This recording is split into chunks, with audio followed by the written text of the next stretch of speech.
Big boss Kannada 12ರ ಶೋನಲ್ಲಿ ಈ ಬಾರಿ ಗಿಲ್ಲಿ ನಟ ಅವರು ಅಡುಗೆ ಮನೆಯನ್ನು ಸೇರಿಕೊಂಡಿದ್ದಾರೆ. ಗಿಲ್ಲಿ ನಟ ಅಡುಗೆ ಮಾಡಿದರೆ ಮಾತ್ರ ಅವರಿಗೆ ಇಡೀ ಸೀಸನ್ ಪೂರ್ತಿ ಲಕ್ಸುರಿ ಐಟಮ್ ಸಿಗತ್ತೆ ಅಂತ ಬಿಗ್ ಬಾಸ್ ಅವರು ಹೇಳಿದರು. ಈಗ ಅವರು ಅಶ್ವಿನಿ ಜೊತೆ ಸೇರಿ ಅಡುಗೆ ಮಾಡಲು ಒಪ್ಪಿಗೆಯನ್ನು ನೀಡಿದ್ದಾರೆ. ಹೌದು, ಪ್ರತಿ ಬಾರಿ ನಿಯಮಗಳ ಉಲ್ಲಂಘನೆ ಮಾಡುವುದಕ್ಕೆ ಲಕ್ಸುರಿ ಐಟಮ್ ಮಿಸ್ ಆಗ್ತಾ ಇತ್ತು, ಅಥವಾ ಲೆಕ್ಕ ತಪ್ಪಾಗುತ್ತಿತ್ತು, ಅಥವಾ ಲೇಟಾಗಿ ಲೆಕ್ಕಾಚಾರ ಮಾಡಲಾಗ್ತಿತ್ತು. ಇಬ್ಬರು ಮೂವರು ಕೂಗಾಡಿ ಕಿರುಚಿ ಬೋರ್ಡ್ ಮೇಲೆ ಬರೆಯುವವರಿಗೆ ಗೊಂದಲ ಆಗಿ ಲೆಕ್ಕವು ಉಲ್ಟವು ಹೊಡೆದಿದ್ದು ಇದೆ. ಹೌದು, ಕಳೆದ ಬಾರಿ ಲಕ್ಸುರಿ ಟಾಸ್ಕ್ ಮಿಸ್ ಆಗಿತ್ತು ಎಂಬ ಬೇಸರ ಇತ್ತು. ಚಪಾತಿ ಸಿಕ್ಕಿಲ್ಲ, ಐಸ್ ಕ್ರೀಮ್ ಸಿಕ್ಕಿಲ್ಲ, ಪನ್ನೀರ್ ಇಲ್ಲ ಎಂದು ಕೆಲವರು ಬೇಸರವನ್ನು ಮಾಡಿಕೊಂಡಿದ್ದು ಇದೆ. ಹೀಗಿರುವಾಗ ಬಿಗ್ ಬಾಸ್ ಅಲ್ಲ, ವಿಲನ್ ಅವರು ಗಿಲ್ಲಿ ನಟ ಹಾಗೂ ಅಶ್ವಿನಿ ಗೌಡ ಮುಂದೆ ಒಂದು ಬಂಪರ್ ಆಫರ್ ಅನ್ನು ಇಟ್ಟಿದ್ರು. ಗಿಲ್ಲಿ ನಟ ಹಾಗೂ ಅಶ್ವಿನಿ ಗೌಡ ಸೇರ್ಕೊಂಡು ಅಡುಗೆ ಮಾಡಿದ್ರೆ ಮಾತ್ರ ಲಕ್ಸುರಿ ಸಿಗುತ್ತಿತ್ತು. ಇದಕ್ಕೆ ಇವರು ಒಪ್ಪಿದ್ದರಿಂದ mutton, chicken, bread, coffee, paneer ಎಲ್ಲವೂ ಸಿಕ್ಕಿದೆ.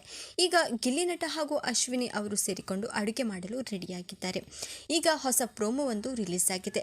ಗಿಲ್ಲಿ ನಟ ರಜತ್ ಅಶ್ವಿನಿ ಗೌಡ ಟೀಮ್ ಆಗಿ ಅಡುಗೆ ಮಾಡುತ್ತಿದ್ದಾರೆ.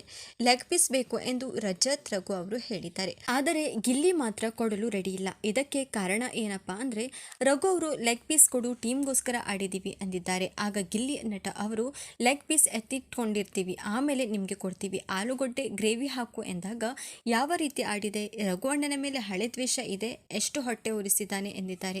ಆದರೆ ಕೊನೆಯಲ್ಲಿ ಗಿಲ್ಲಿ ಕೊಡುವ ಸಾಧ್ಯತೆ ಇದೆ. ಅಂದು ಗಿಲ್ಲಿ ಚಪಾತಿ ಕೊಡು ಎಂದು ಬೇಡಿದಾಗ ರಘು ಅವರು ಕೊಟ್ಟಿರಲಿಲ್ಲ. ಈಗ ಗಿಲ್ಲಿಗೆ ಟೈಮ್ ಬಂದಿದೆ ಅಂತಾನೆ ಹೇಳ್ಬೋದು. ಇಂಥದೇ ಹೆಚ್ಚಿನ ಮಾಹಿತಿಗಾಗಿ ಕನ್ನಡ ಅಪ್ಡೇಟ್ ಸ್ಟುಡಿಯೋ ವಾಹಿನಿಯನ್ನು ಸಬ್ಸ್ಕ್ರೈಬ್ ಮಾಡೋದನ್ನು ಮಾತ್ರ ಮರಿಬೇಡಿ.